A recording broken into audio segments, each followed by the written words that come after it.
Okay. Everything looks good. Alright, it's green. Seems fine. Okay, perfect. Alright. So, just in case if for some reason that you don't read the title or the description, spoilers. So, originally I wanted to do this after the weekend, but a lot of people were starting to do this anyway. So I was like, you know what the heck? Originally, again, I wanted to give people time to watch it, but you know what? I'm a small YouTube channel. I'm pretty sure the people who actually follow my content already saw the movie anyway. So let's talk about it. Avengers Endgame. All right, so I really like this. I really did. I honestly my first impressions of it, I really thought it's the best Marvel Cinematic Universe movie. And it's amazing that how much that there's 22 movies, over a decade, and they pulled it off. It could have been horrible. It could have been really, really bad, but they managed to pull it off. And yes, it isn't perfect. And the more I think about the movie, the more I'm starting to hate it. But it doesn't hurt the movie that much right now for me. I loved it. I really did.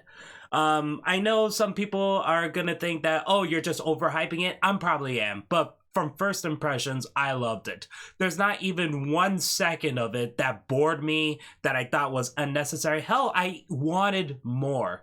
But the problem is, if I wanted more, then the movie's gonna be much longer. It's already 3 hours long. So yeah. So I guess start from the beginning of the movie then. That Hawkeye opening. You know, as soon as they showed Hawkeye, I knew what was going to happen, but I didn't know exactly what really is going to happen. We know that, I think everyone knows that the snap affected Hawkeye. It's just that from the trailers, we saw that he was doing archery with his daughter. So at that point, I'm thinking maybe just the daughter will get snapped and he'll be pissed, and that's why he becomes Ronin. No! His entire family got snapped, and that was awful. I can understand why he went this way. I mean, who wouldn't? His whole family got snapped. Not even the baby son was left behind, or the wife was left behind. No, everyone got snapped except for him. Oh my god, that opening got to me there, and man, it was a great opening. Whew. And actually, the opening is kind of long when you think about it, because they didn't show the main title for a while. It showed the whole Hawkeye beginning, then it showed Tony Stark playing the paper football with Nebula, which is pretty cute. I love their interaction, and it turns out that that part took place 22 or 23 days after the snap happened. So yeah, and Tony Stark thinks that he and Nebula are gonna die because the oxygen is about to run out. But man, Karen Gillan did such a good job. I mean, she's been great as Nebula, but her just doing the football thing for like a minute or two, that was just cute. And the fact that Tony basically let her win, and she is like, that was fun. That was really fun. In that voice. Ah, man, I loved it. And Captain Marvel saved them. You know what? I wasn't a big fan of her movie, the Solo movie. There were things I liked about it. I don't think I actually discussed about it in my channel. But again, I thought it was just okay. I didn't think it was very good, but I didn't think it was god-awful. And the whole Brie Larson hating angry white men, I honestly didn't care much about that. You could argue because you're not white, you are a man, but you're Asian. But I'm like, I mean, I like her acting. So her as Captain Marvel, I thought she was fine. To be honest, I really do like her version of Captain Marvel. The fact that she's very smug and arrogant, and she feels like she doesn't need no man to save her. I actually dug that part. So if you guys don't like it, I understand. But for me, for her, she kind of feels like the female version of Dante from Devil May Cry, in a way, because she is really all about herself. And I understand she doesn't really show that much emotion. But again, I think that's why I liked her Captain Marvel a lot. But the movie was just average. Even though I saw the making of with the directors and they're talking about the train sequence, looking back at it, yeah, the extras were very good. But enough about that. She's barely in this movie, which I think is a good thing and a bad thing as well. Because she's only in it in the beginning, and then she shows up at the end to kick Thanos' ass again. And she was badass. I'm sorry. I know some people really hate her Captain Marvel, but she was fucking badass. She's Superman. And it's just like the Justice League movie too. They know that they can't really show off Superman that much. Otherwise, Steppenwolf would have gotten his ass kicked very early on in the movie. I'm gonna do a review on Justice League because that's also my problem with that movie too. But for here, the fact that she can fight Thanos and actually make him sweat, actually make him scared, man, I love that sequence. And I love the her hairstyle. I mean, I honestly hate the Captain Marvel look with the short hair and the mohawk. I honestly hated that. I preferred the short hair or the longer hair. But to be honest, Brie Larson pulled it off. If that's a wig, then that's a good-looking wig. If not, my gosh, she looks great with that hairstyle. But yeah, Captain Marvel was able to save Tony. They don't really explain how, because I guess it was through the tracker. I guess they were tracking his Iron Man suit. Or they tried to set off the coordinates and they finally got the SOS. I'm not sure. They didn't really fully explain that part. But yeah, Captain Marvel just so happens to find them and then bring them back to Earth very easily and very quickly. They honestly didn't explain that if it took an hour or even a couple minutes for her to fly that spaceship throughout the galaxy and reach the Earth. Or they were very close to the Earth and they didn't even know where they were. I don't know. But then we had Tony Stark and Nebula back on Earth, which happened very quick. I thought that was going to take a long time, but no, the Russo brothers, they're like, nope, we're going to get this out of the way. Just get them back to Earth. And then Captain America says, let's go get this son of a bitch. Then the music plays, and then you see Avengers ENDGAME title screen, and they're already on the ship, Peter Quill's ship, and they're flying through the galaxy, going to Thanos' planet, and then kicked his ass and chopped his head off, and Thanos is dead. I was shocked.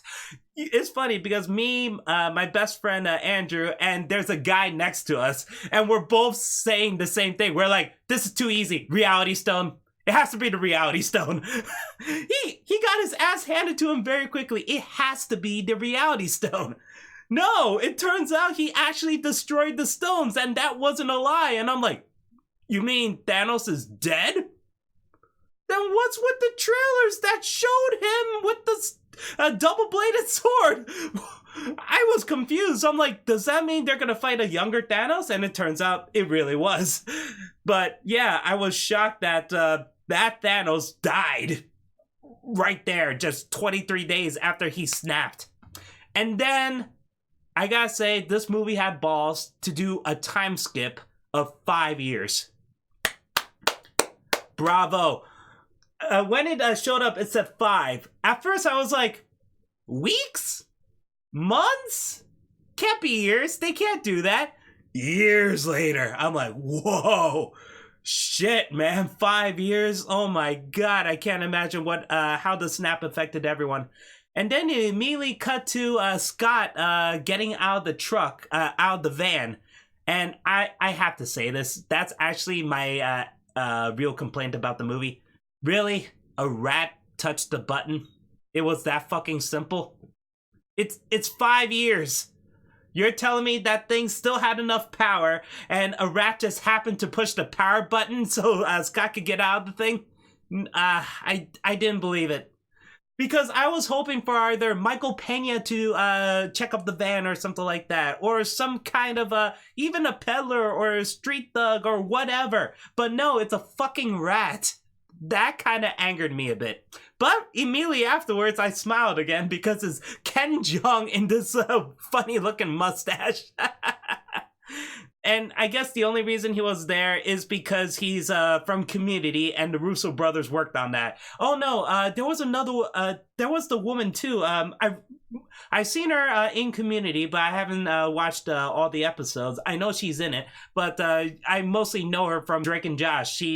I forgot the character's name, but she works at the movie theater with Josh. So she's also in it too. And and then Scott realizes that 5 years have passed, and I was worried that Cassie also got snapped because I really love Cassie from the Ant-Man movies. So I was like, oh man, please tell me she's not snapped, because they didn't show that in Ant-Man and the Wasp. They only showed Michael Douglas, Michelle Pfeiffer, and how am I forgetting her name? I know it's Evangeline Lilly, but I'm trying to remember Hope Van Dyne. Thank you. Sorry, I had to remember that. Well, the thing is, she didn't really show up in the movie until near the end anyway. But still. But it turns out Cassie survived, which I was happy about, but I'm also sad because she aged 5 years. Oh boy.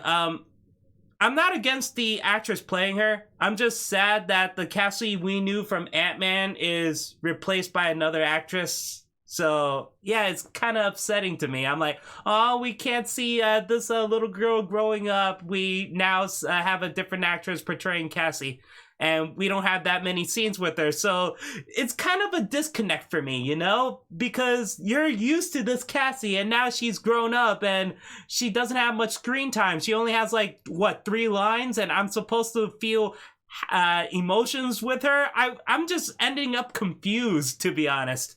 But I guess that's relatable to Scott because he was also confused. And Paul Rudd is so good in that scene. I mean, he doesn't really say much. Heck, his character's trying to figure out what to say because he's been gone for 5 years. He sees his daughter who's completely different, who's completely changed. And she hasn't seen him in a while, but he stays the same while she's different. And he doesn't know if he should hug her or say, I love you, Cassie, or oh my god, what the hell happened to you? But no, he just accepts it after a couple seconds of thinking about this and absorbing all this new information, which really reminds me of Matthew McConaughey from Interstellar when he realized that his children are all grown up and he's only been on the planet for a couple hours, but to them it's been decades. So yeah, I'm wondering if that was a tribute to Interstellar now I'm thinking about it, or it's just a good reference, or they just made it themselves. I don't know. It seemed like Interstellar for a little bit.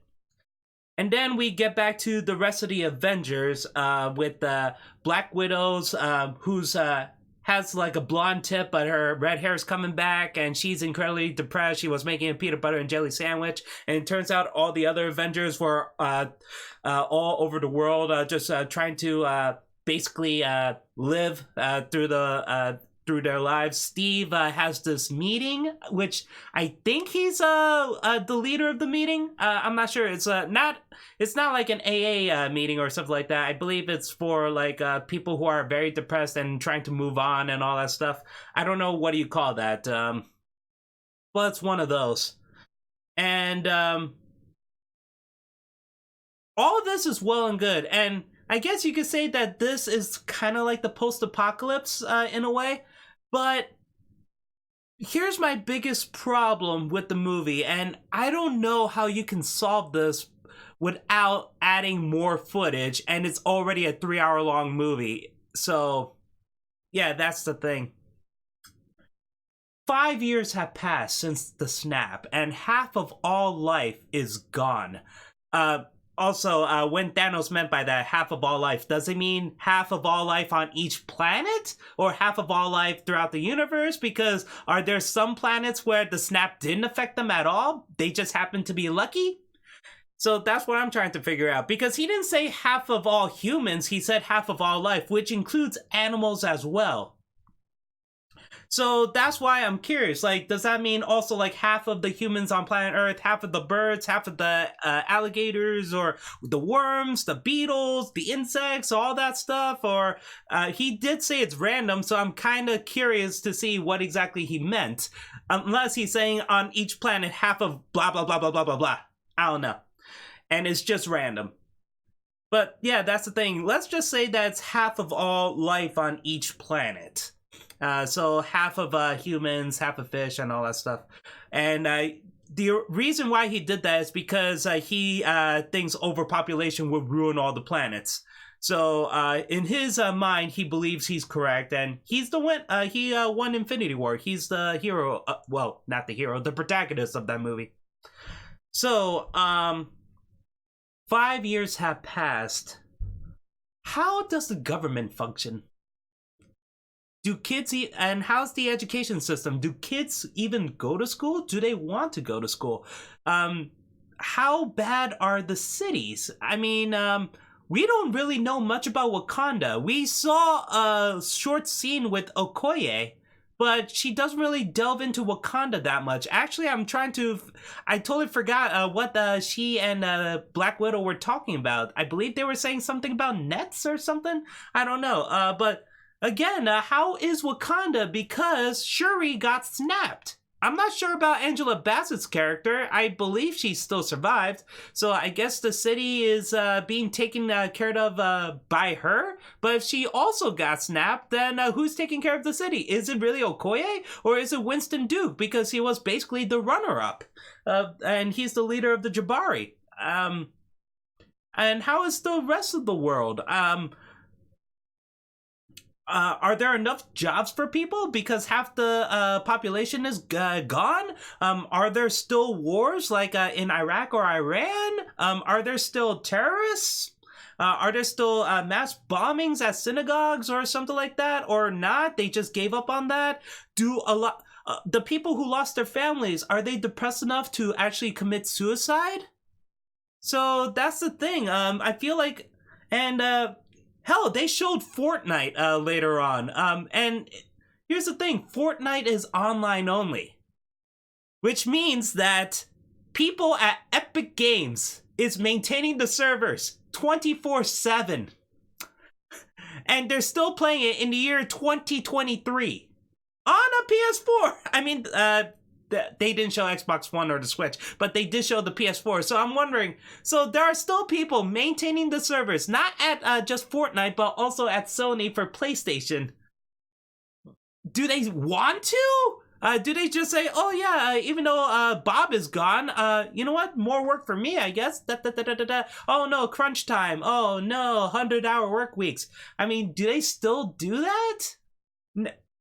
So yeah, that's what I'm thinking. I'm like, I can understand if they're just playing any other random game on the PlayStation 4, like The Last of Us, or Days Gone, or any single-player games, or split-screen games. But no, you're playing Fortnite, which is an online-only game, so that's why I'm thinking, so what, do people still want to work at Epic Games for this game, even though the snap happened?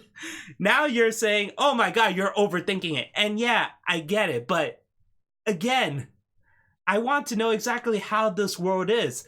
You mostly just see it through the Avengers' eyes, and they're just upset that their friends are dead. But that's just it. We see a bit of San Francisco being run down a bit, and it's looking a lot like Jumanji, where streets are abandoned and stuff. But we only saw that part of San Francisco, though. There's a part in New York City, well, it's near New York City, the Statue of Liberty, where all the boats are around it. But they all seem like regular fishing boats, so I'm wondering if it's because that...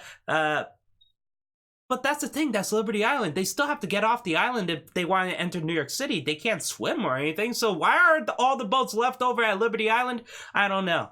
And are people still flying airplanes, or are people still taxi drivers? Are people still working regular jobs or not? Or what?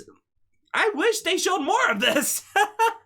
I'm sure it's a shitty lifestyle, but I'm very curious to see exactly how everything is. Is the president of the United States snapped? Are the world leaders snapped? What about the people in the UN? What's the line of succession? I mean, it's been 5 years of this, you know? And I wish they kind of explored more of that. But again, I understand that a lot of you people would say that's really not necessary. We could think of it ourselves. Or even if they do want to show more of it, then they have to add more footage for the movie, and no one wants to stay for even a 3-hour long movie. And I get that, I really do. But that's just my big complaint. And again, I even admit it. There's no way to show any of this without adding more stuff for the movie, and it's already 3 hours long. Part of me, I don't know. Part of me wishes that Infinity War was a bit longer too, so we could get more scenes of that. Or maybe a part 3. Nah, I don't think part 3 would have been good, because this movie was already excellent. But yeah, that's my complaint about the 5-year thing. I felt like it's a bit too long. Again, I say that the the movie had balls for doing that. The Russo brothers had balls for doing that. So, and I respect them for that. It honestly reminds me of Final Fantasy 15 a bit because of the time skip. In Final Fantasy 15, it was a 10-year skip, and things really went to hell because there's no sun, and everyone's scared because the demons are out 24/7 because there's no sun.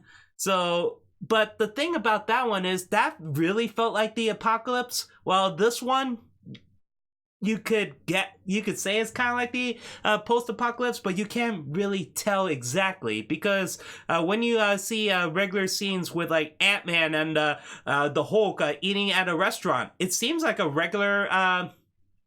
They're just like eating regular food at a regular restaurant on a regular day.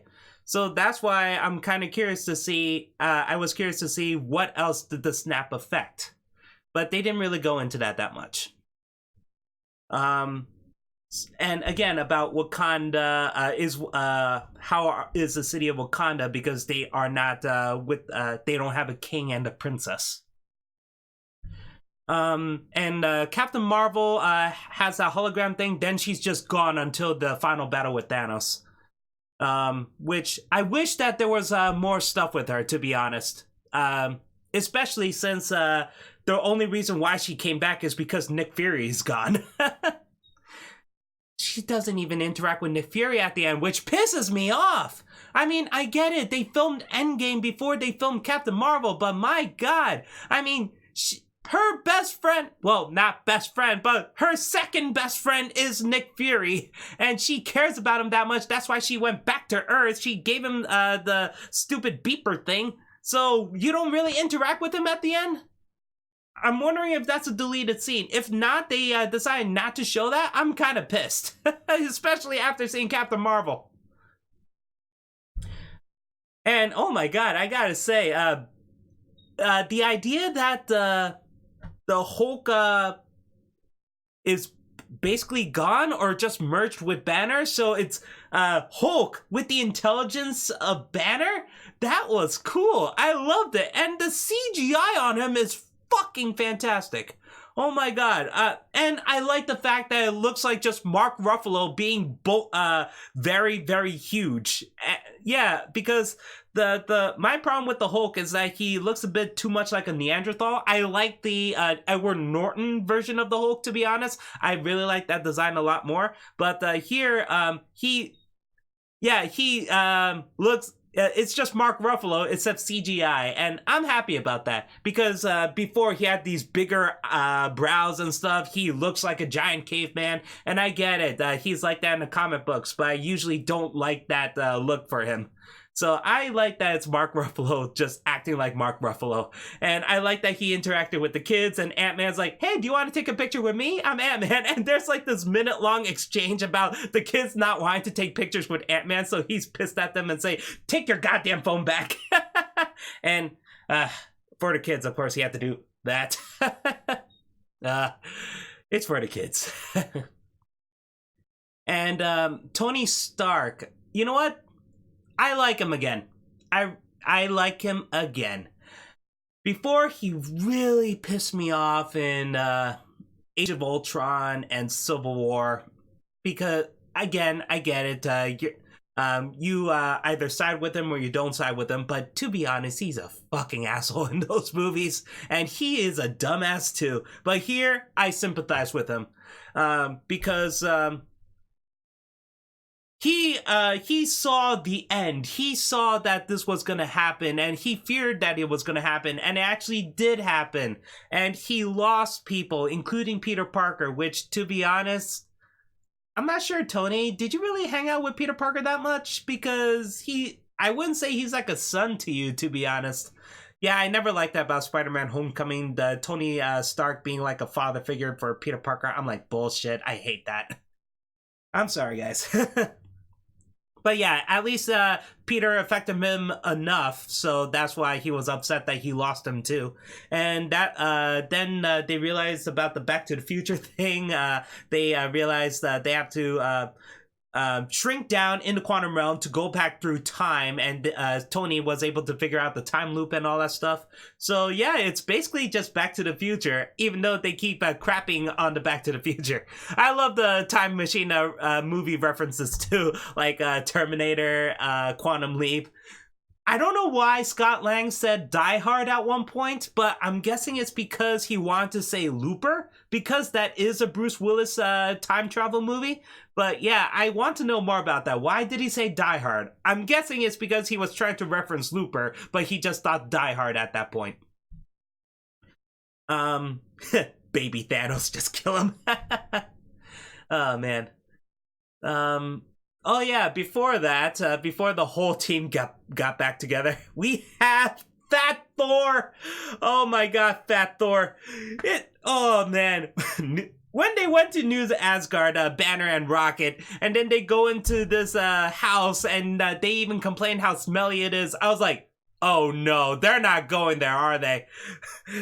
And then you don't really see Thor, you hear him, and it only shows his face, and his body's covered up. I was like, oh no, this is what, oh man, what's he gonna look like? And then you only see his back, and I was like, oh no, the fat rolls on the back of his, oh god. And then he turns around, and he has this big ass belly. I'm like, oh my god. I'm so proud of Chris Hemsworth for taking on this kind of Thor. You know what? This Thor is my favorite Thor. I'm sorry. Fat Thor is my favorite. A lot of people are pissed off about this because they're like, no, Thor is the strongest, fittest, most handsome Avenger. You made him fat and ugly and a joke. I love this Thor. I'm sorry. And you know what? It made sense. This Thor is depressed. He is the strongest one, besides Captain Marvel, and he missed on a chance to kill Thanos.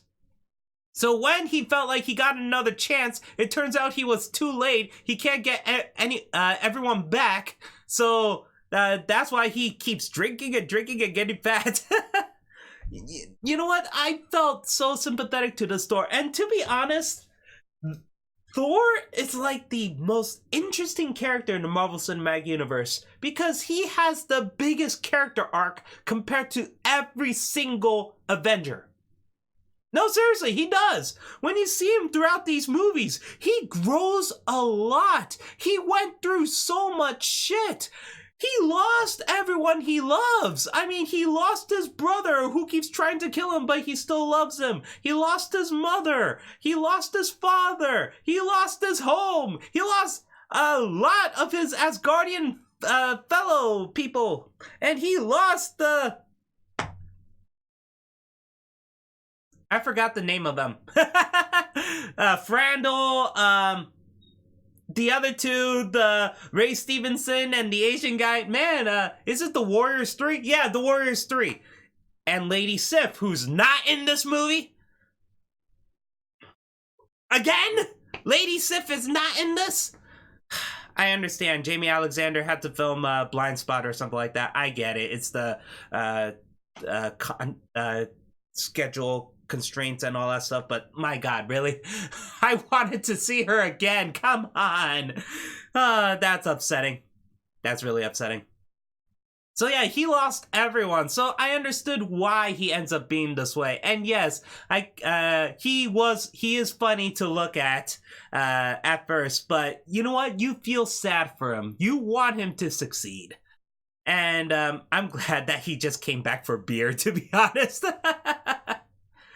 And they finally found a way, and there's this funny part with Scott turning into a teenager, then turning into a baby, then turning into an old man. That was a good one. And then the one of my favorite lines, "Someone peed in my pants. I'm not sure if it's baby me, or old me, or me." That was great. And also the line about Thor saying, "Do you know what's coursing in these veins?" And Rhodey's like, "Cheese whiz." Man. You know what? I'm glad that Don Cheadle is getting a lot more screen time this time around. Because, man, it's he's been robbed throughout these movies. Yeah, Rhodey is such a great character, and I'm glad that he's gets more scenes in this one. So after that, they figured out the formula, and then they realize where they have to get the Infinity Stones from, and apparently you could get 3 of them at the exact same place at the exact same time, which is New York City Battle of 2012. Which was the Mind Stone, the Space Stone, and the Time Stone. And then the other 3 stones, there's the Soul Stone and the Reality Stone, or the Ether, and the Power Stone? Yeah, that's what it was. And they have to travel to 2012 and 2014. The Reality Stone was 2014, right? Right? I'm trying to remember. No. The Reality Stone is 2013, I think. And then 2014, which is the Guardians of the Galaxy, that's the Power Stone. And they went to Vormir in the year 2014 as well.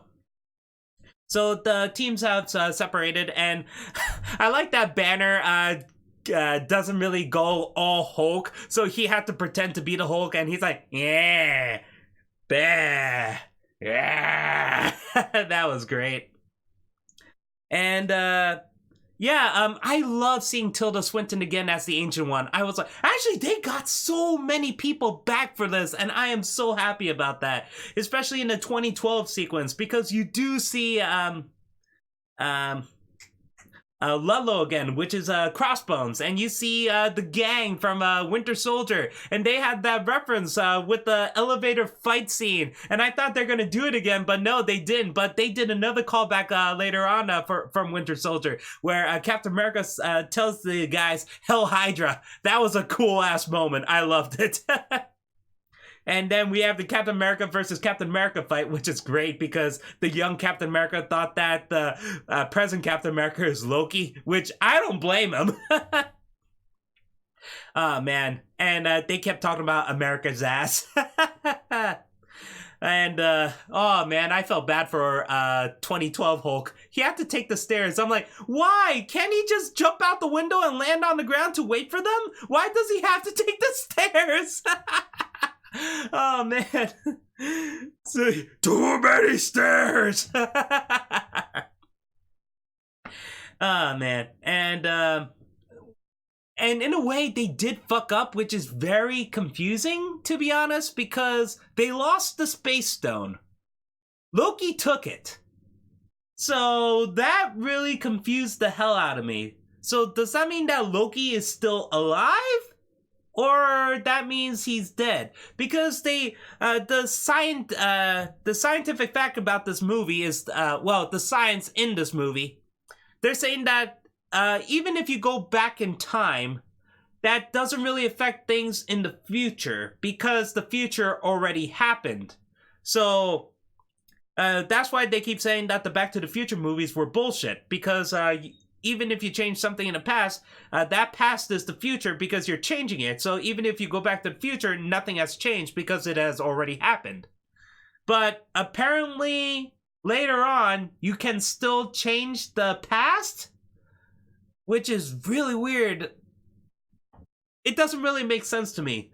Basically, what they're saying is that they're making an alternate timeline, but they're in the timeline, but that apart from the timeline can still affect all the other timelines, which is pretty much Bioshock Infinite when you think about it. And the only way to fix everything is to kill Booker DeWitt. Sorry. It would have been funny if Bioshock and Avengers were part of the same universe. Oh, man. So yeah, Loki took the time stone, but they're able, the space stone, and that's when Captain America and Tony Stark decide to go to 1970 to take the space stone earlier before Loki took the space stone. But the thing is that they were already in the past trying to affect Loki, so shouldn't that mean Loki still escaped? I don't know. And Thor took Mjolnir from the 2013 timeline, which is Thor: The Dark World. So that's why I'm like, wait, so if he took it, doesn't that mean that the Thor of that timeline is incredibly scared and shocked that Mjolnir was taken from him? So yeah, the present Thor stole Mjolnir from his past self. Okay, and I'm thinking Frigga, Renee Russo's back, which I'm happy about. She said that she kind of knows what's gonna happen, but not exactly, because she had witches tell her and stuff like that. So I'm wondering if she knows that she's gonna die, because if she does, oh my god, that's awful. And actually, when you think about it, because Banner wanted to meet up with Doctor Strange, but he meets up with the Ancient One, and the Ancient One told him, Doctor Strange, he's over there a couple blocks practicing surgery. You're 5 years too early. Yeah, as soon as she said that, I was like, wait, so she knows about Doctor Strange.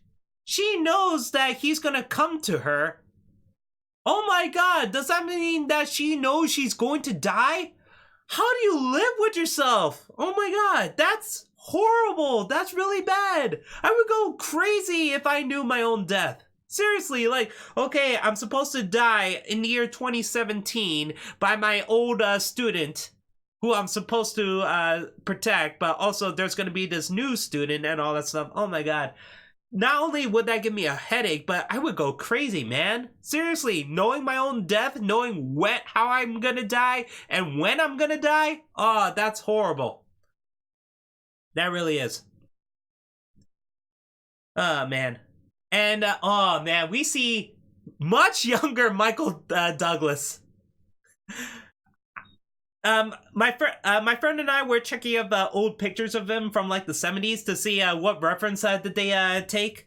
I forgot the movie he was talking about, but for me, there's this picture I saw where he had the long, shaggy, dark hair and he had a scruffy beard. But in this one, he didn't have a scruffy beard though, but he had the exact same hair though. So yeah, oh my god, 1970s Michael Douglas. That is the best CGI I've seen in this movie. Period. This movie better win the fucking visual effects award, okay? Seriously, it's that fucking good. Actually, the visual effects in this movie are stunning. I don't think there was one time where I was like, oh my god, that looks so bad. Not once did I think that. Everything is pretty. I don't know how much money they spent on this movie for the visual effects, but they did a damn good job. I guess that explains why... Seriously, Dumbo looks like shit compared to this. And that one had a lot of money behind it too. It was more expensive than the Emma Watson Beauty and the Beast movie, so I don't understand that part. But yeah, this is the best visual effects I've seen this year, and for a while, to be honest. Every CGI character looks so good. Oh man. And the de-aging effect looks super good. Oh my god. And also, I think they used CGI on Tony Stark a little bit too in the beginning because he looks a lot skinnier than before. And I guess that makes sense because they ran out of food, so of course he will look like he's starving to death. So if that was CGI, impressive. If that was just good effects or good angles or good makeup, that's also impressive. But Tony Stark looked very skinny earlier in the movie. So yeah, they managed to get all the stones, but the problem is that Nebula had a little hiccup. She stalled, and she was replaced with the past Nebula, the one from 2014. And that's when I realized, oh my god, so the Thanos that is going to be the main antagonist of this movie is the Thanos from the year 2014.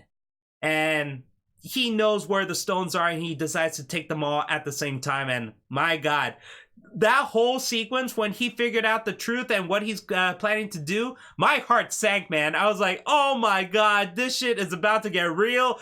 They're gonna fight a younger Thanos? Oh shit. Because first, I thought they were gonna, originally I was like, are they gonna fight a younger Thanos? Or Thanos did have the Reality Stone and he's been lying the entire time? Or there's gonna be a Thanos resurrection? Not sure. But no, it's just the 2014 Thanos. And everyone, and oh my god, Vormir scene. You know, I'm kind of mad at myself because I guess I have the wrong reaction. I was kind of giggling during that scene, and it's not because that I wanted Hawkeye or Black Widow to die. I thought that they're going to, because Red Skull did say that a soul for a soul. So if you drop someone down the pit, you'll get the Soul Stone. I thought that because of how smart Hawkeye and Black Widow is, they're gonna push Red Skull off the cliff, and he would his soul would be traded for the Soul Stone. That's what I thought was gonna happen. But no, they just explained this in Infinity War and in this one. You have to sacrifice the one you love. Obviously, they don't love Red Skull. That would have been funny. I love you, Red Skull. What? Boosh! No! But yeah, that's what I thought was gonna happen. I thought they're going to push Red Skull off the cliff. But no, that didn't happen. Would have been a shame too, because that would have been a funny scene. And we would know if Red Skull is like a ghost or something like that, because if it turns out he's able to fly back and say like, hey, I'm not exactly alive, you can't sacrifice me for the Soul Stone, that would have been a funny scene, to be honest. But no. Scarlett Johansson, Black Widow, she sacrificed herself.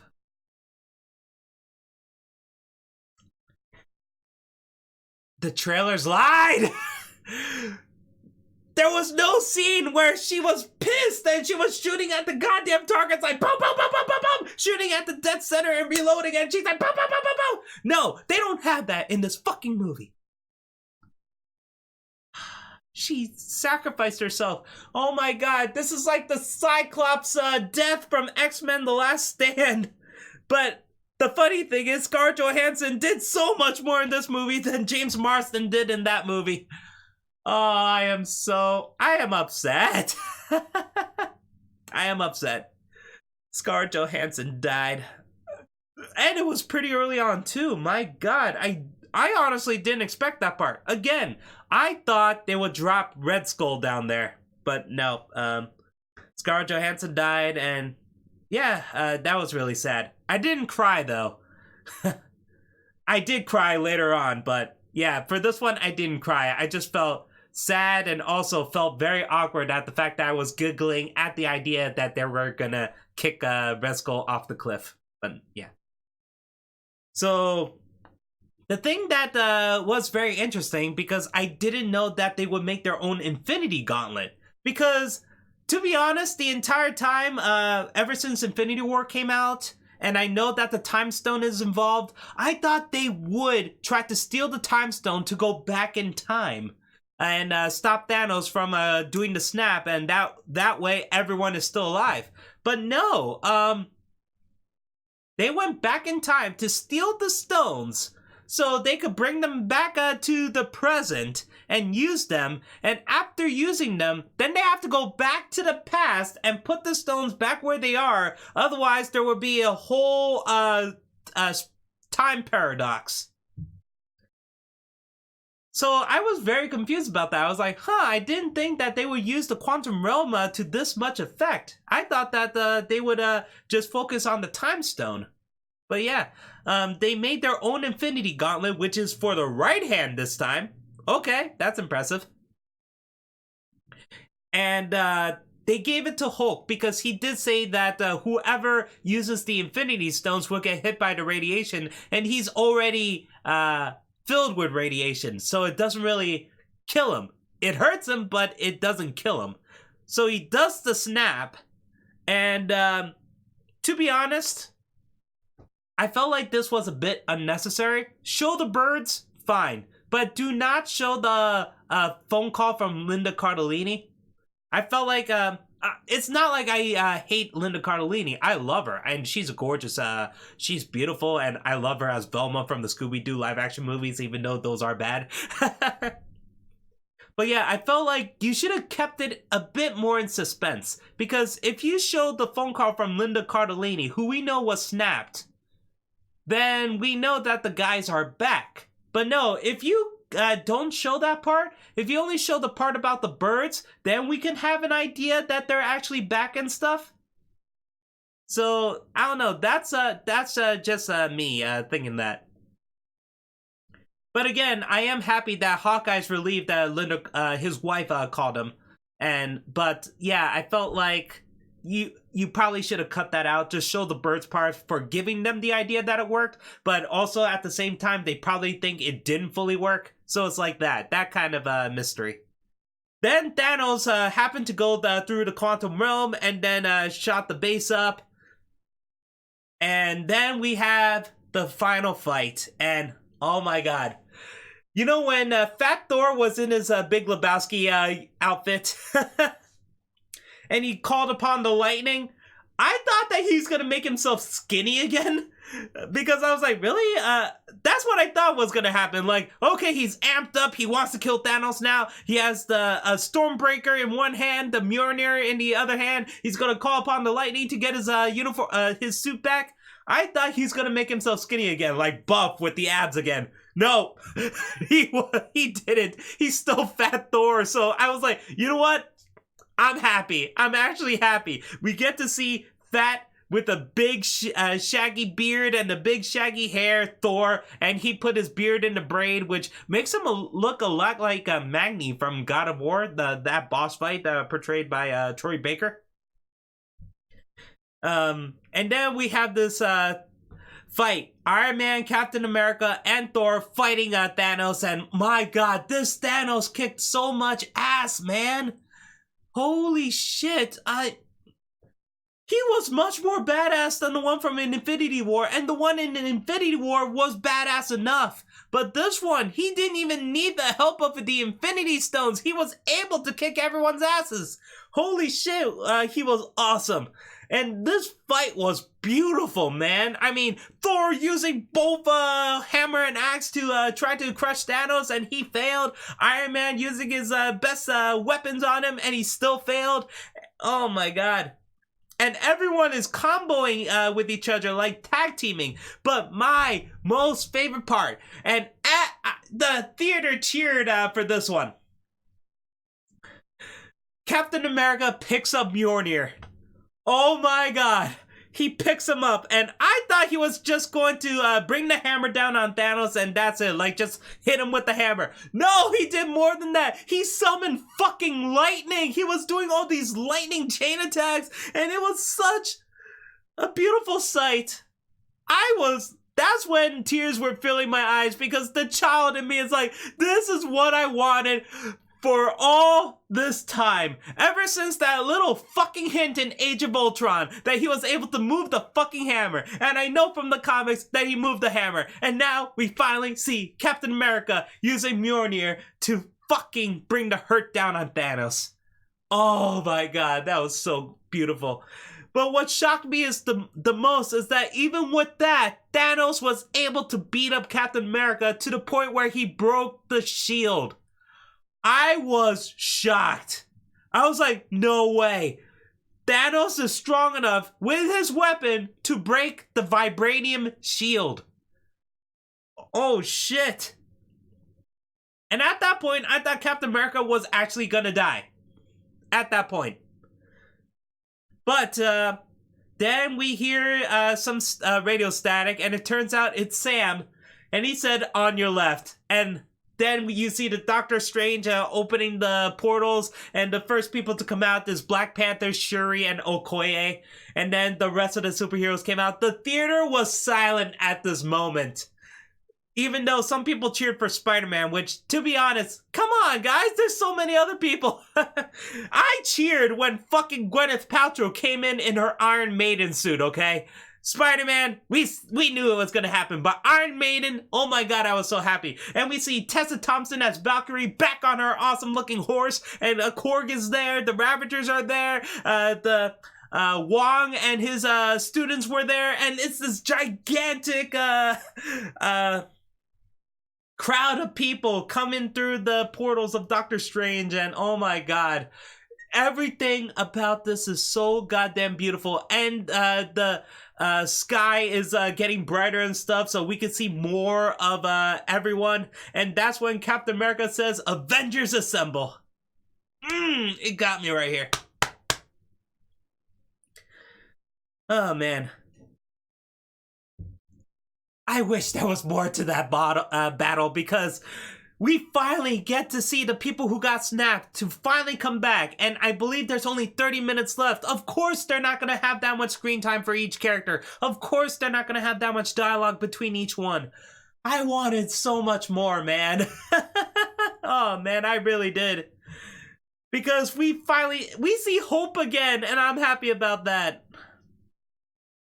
And yes, there's this moment where after Captain Marvel finally comes down, drops down to Earth, and it's about to bring the beat down on Thanos, and they have to protect the gauntlet. And I forgot who said it, but they said that she's not alone, and it shows only all the women of the Avengers. And you know what? Some people might hate that. They're like, oh god, they have to show only women for that shot. Equality, blah. But for me, I was like, fuck you, man. This is awesome. On the same screen, we have all the women from the Avengers. We have fucking Iron Maiden. We have the Wasp. We have Valkyrie. We have Captain Marvel. We have Scarlet Witch. We have Okoye. We have Shuri. We have Gamora. We have Nebula. We have... I forgot her name now. The one with the antenna. Shit! Mantis! Thank you! I'm sorry. And who else was there? I don't know. Other female Avengers. It's great to see them on the same screen. Even if it's for a few seconds, it's still beautiful. Oh, man. And Peter Parker is a fucking killer. He's not innocent. I'm sorry. Yes, they're aliens. They're aliens. I get it. But he said insta-kill, and I'm pretty sure he killed at least 50 of them within that minute. I'm sorry. Do not tell me he doesn't kill people. He killed, okay? He's fucking Batman at that point. Ben Affleck's Batman or Michael Keaton's Batman. He was killing all of them. He doesn't kill humans, I guess, but he's still a killer. But they're snapped out of existence, I guess. You have no proof that he killed the snap. Oh, man.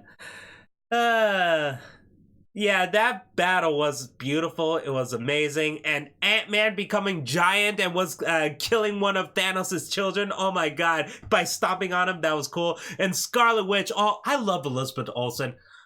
Oh my god. I love how angry she was. She really wanted to rip apart Thanos. Oh, man. Oh, that was great. And Captain Marvel was a fucking badass. She is Superman. Seriously. She goes in, destroys the ship in one blow, and then she took on Thanos herself, and she got punched in the face like a couple times, and Thanos like, holy shit! But, oh man, of course she had to have her ass handed to her because he took the Power Stone and punched her in the face with it. Again, some angry white men would be very happy about that. They're like, yay, that bitch had it coming to her. Fuck you. I'm sorry. Fuck you. Then comes, oh yeah, I forgot to talk about Doctor Strange. I don't like the fact that he's only there to take care of the water situation. Really?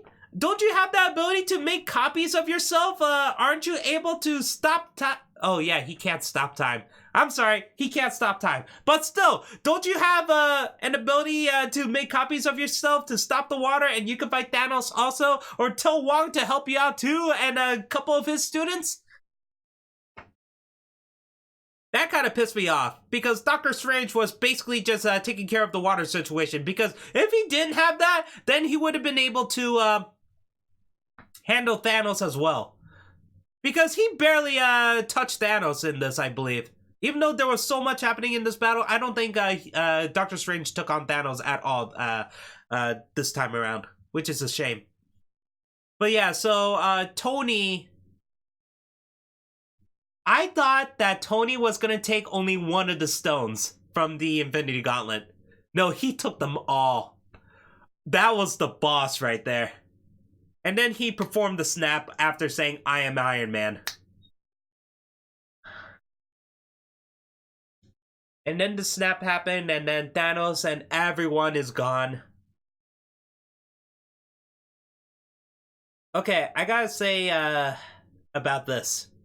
This ending was ruined for me.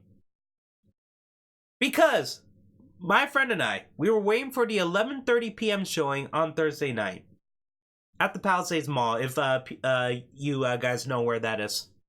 11:30 at night. We tried getting tickets when the tickets were announced at first for earlier showings, because they also announced the 5 o'clock showing.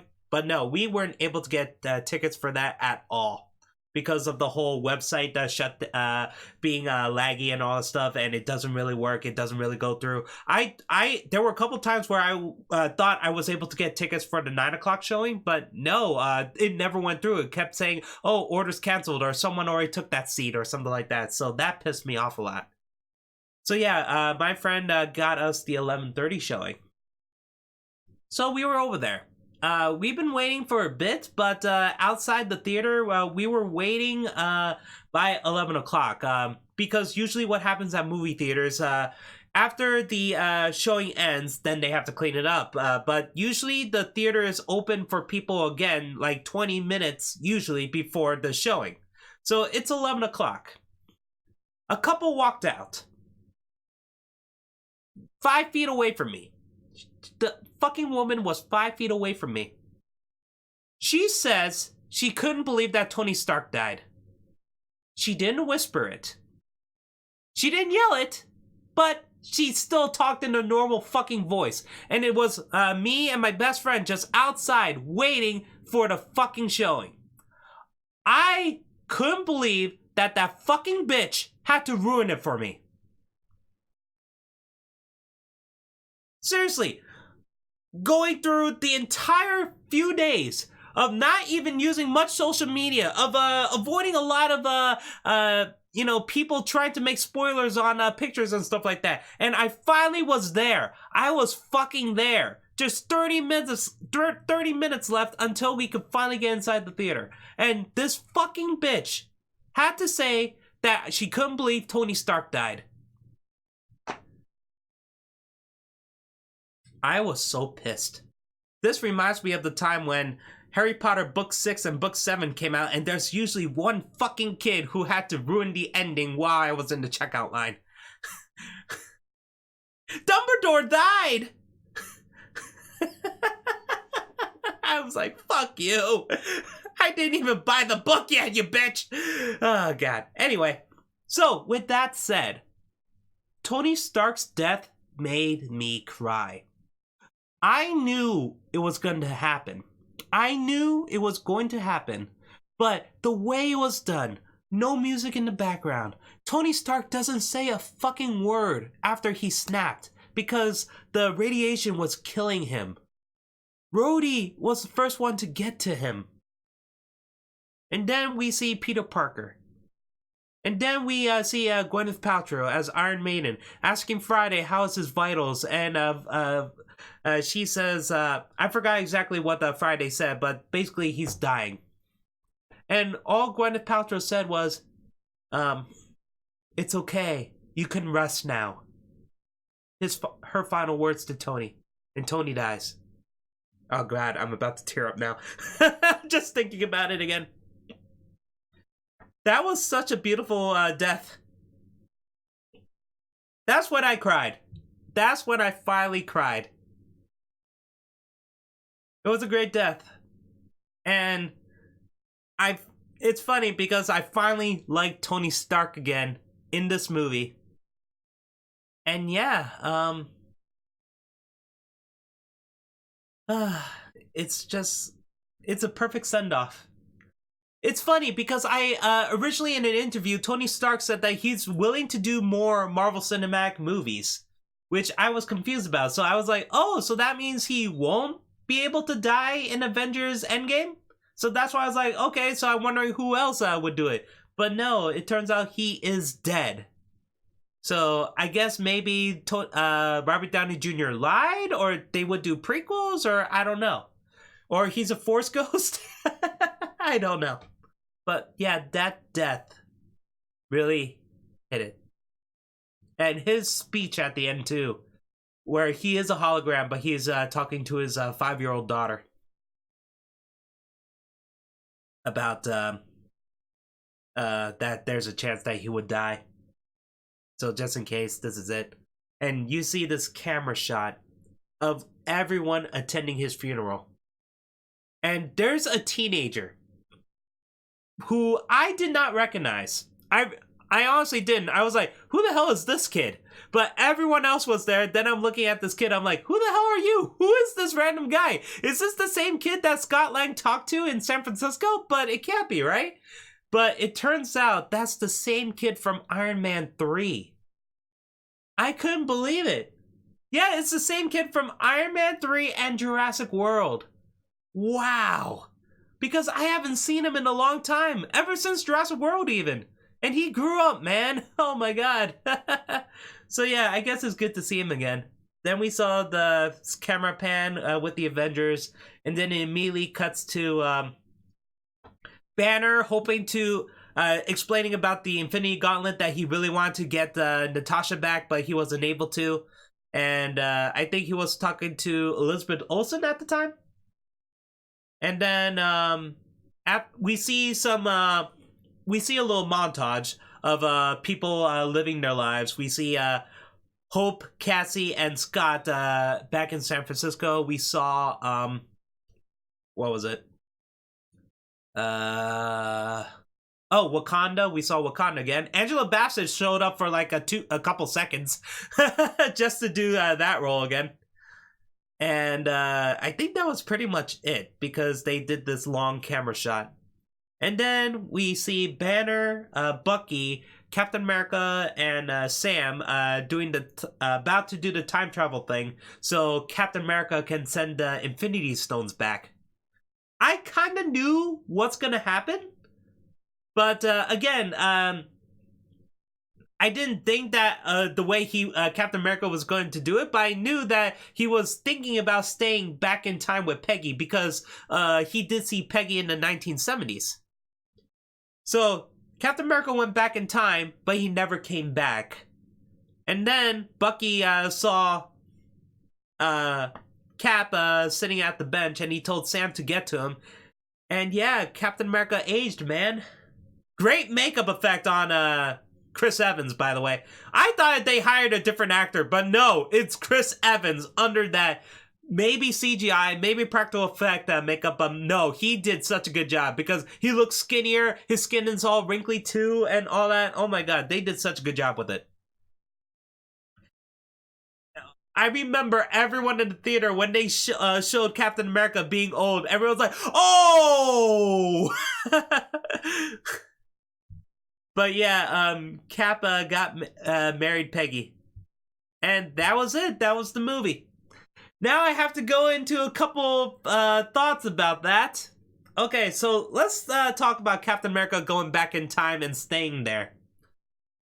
Okay, I am glad that he's back with Peggy. I am. I really am. However, that just made Captain America Civil War very awkward. Because he kissed Sharon in a very sexual way.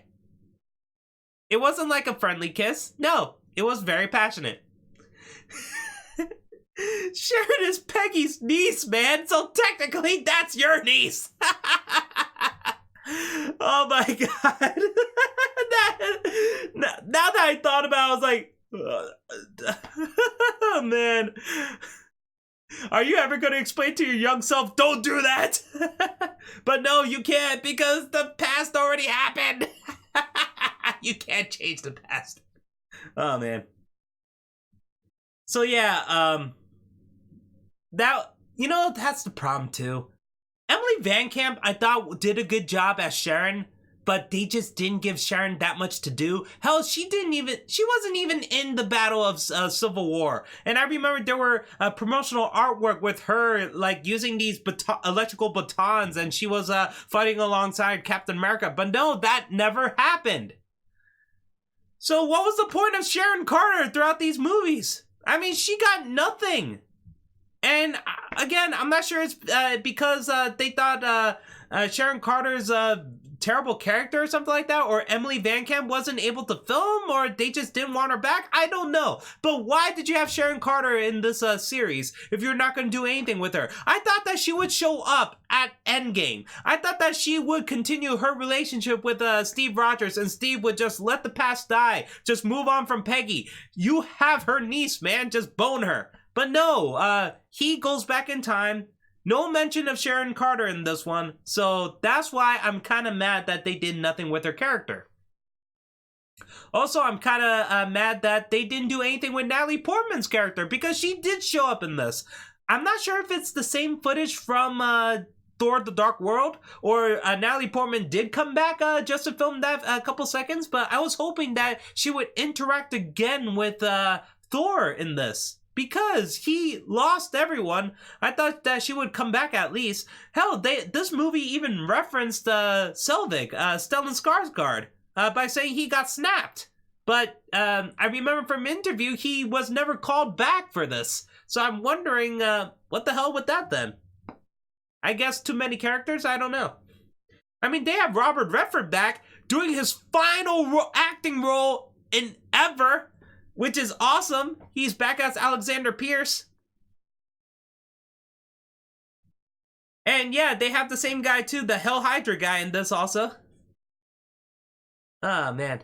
But yeah, I'm kind of upset that Jane Foster... I guess I'm upset because she would have been it would be awesome to see Natalie Portman donning the helmet and the armor and becomes like the next Thor or something like that. But no, they did nothing with her. She's just she was only in it for a couple seconds, so that kind of pissed me off. What else? Oh yeah. Again, we're going back to the 5-year thing.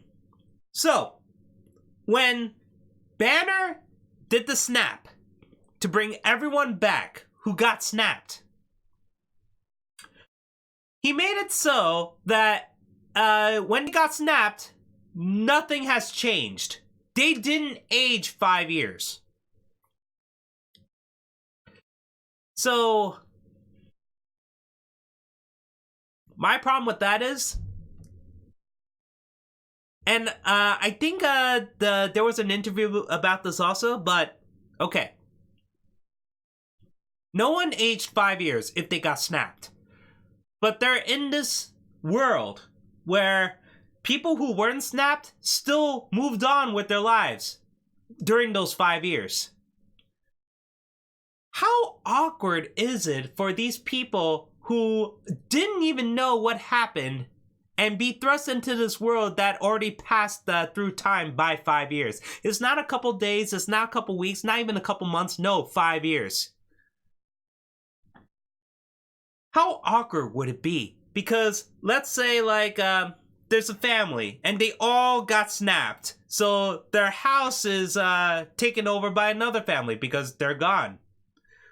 If they got snapped back, whose house is it? It would be the new family's, right? But it would be a very awkward situation. And can you imagine it happens in the South? What if the new family has a gun and ends up shooting the old family?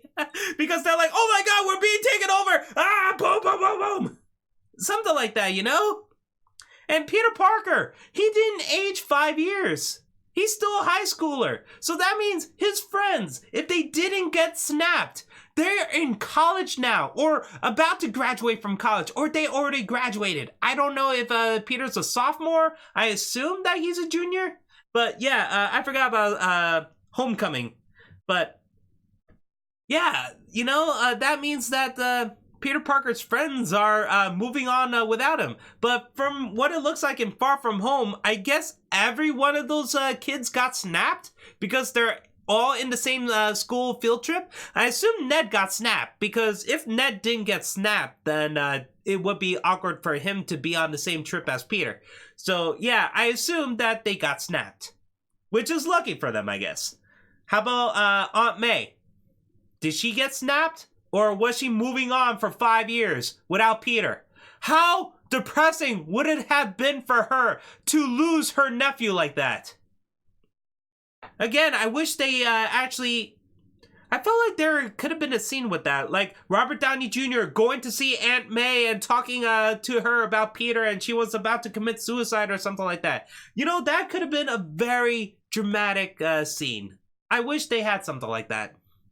To show us exactly how everyone would react in a world like this.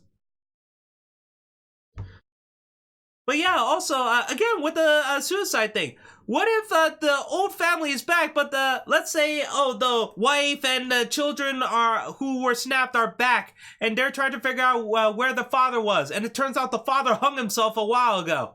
How are they going to react to that? I mean, there's huge ramifications like this. It's not like a Dragon Ball where they get the Dragon Balls and summon Shenron and they say, "Oh, bring everyone who've died back," like that, you know?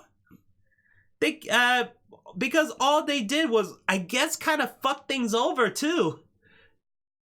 Which is why I was hoping that because of the time travel aspect or using the time stone, that the movie took place maybe just a couple days or a couple weeks after Infinity War, and they're trying to solve it that way. But no, the 5-year time skip has very devastating effects, and maybe they'll explain this in Spider-Man Far From Home.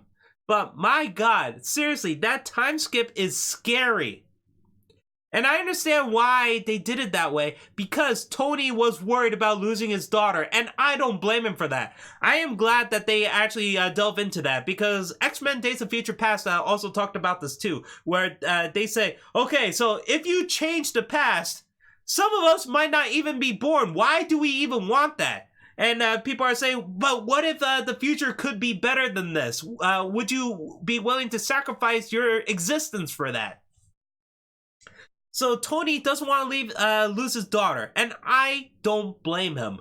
Not only because the daughter is adorable, but seriously, I mean, if they screw up the past, then the present is changed. He might not have a daughter. He probably has a son or a mutant baby, or Gwyneth Paltrow got a miscarriage or something like that. Anything could change, so he doesn't want to risk it. I get it.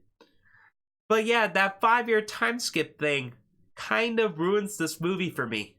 But again, I respect it because it took balls. It really did. I just wish that they delved more into that. Because a lot of things can change in 5 years, especially in this world where half the population is gone, you know? 5 years can change a lot. I mean, also, these people, when they got snapped and they come back, are they in the same place where they got snapped? Let's just say, like, some people were in Florida, and it turns out that there was a hurricane and everything's flooded. When they come back, are they underwater? So, like that. Or, these people come back and sees that their homes were destroyed by twisters and shit. Or flash floods, or people robbed from them, stole from them. How are they going to survive? How are they going to support themselves? How does money work in this and all that stuff, you know? That's the problem. The 5-year time skip just brought on more and more questions. And again, this is the final time I'm going to say it. I understand. If they want to delve more into that, then this movie is going to be much, much longer. And nobody wants that. But overall, my first impressions of this movie, even though I thought about it, it's fucking good. It's a fucking great Marvel Cinematic Universe movie. 22 films. Over 10 years. It has finally come to this. And it's excellent. This is my most favorite Avengers movie and Marvel Cinematic Universe movie so far. Solo Marvel Cinematic Universe movie is still Winter Soldier. Because I still consider Captain America Civil War to be an Avengers movie because they show a lot more Avengers. But yeah, this movie was excellent. And I can't wait to get it on Blu-ray. So if it comes out in April, that means it'll probably come out on Blu-ray maybe September? Either late August or early September if we're talking about the 4-month thing. Anyway, I think that's all I can really talk about. I love Fat Thor, and I can't wait to see Guardians of the Galaxy Volume 3 with him. Oh yeah, that's the other thing about Gamora. Because she's from 2014, and Thanos got snapped. Where did she go? Did she also get snapped as well? I wonder what happened to her, because I highly doubt that she took a ship, because everything got snapped. All existence got snapped. Unless she's still on Earth, but I don't think that's how it is. So I'm very curious about that. What happened to 2014 Gamora? And the other thing is that Nebula, the 2023 Nebula, shot the 2014 self. And I thought that meant that Nebula would die. But no, she didn't erase, she didn't vanish, she was still alive. So I was like, huh, okay, so I guess even if you, shoot your past self, it doesn't matter. Because like Bruce Banner said, the future already happened. Or the past already happened, that kind of thing. You can't affect it. Yeah, again, I don't think there's anything else I could talk about. I love all the callbacks to previous movies. I like that it's basically Back to the Future of them trying to not to interact with their past selves, even though Captain America fucked that up already. Man. Yeah. It's great. Anyway, thanks for watching, guys. I'll see you next time. Later.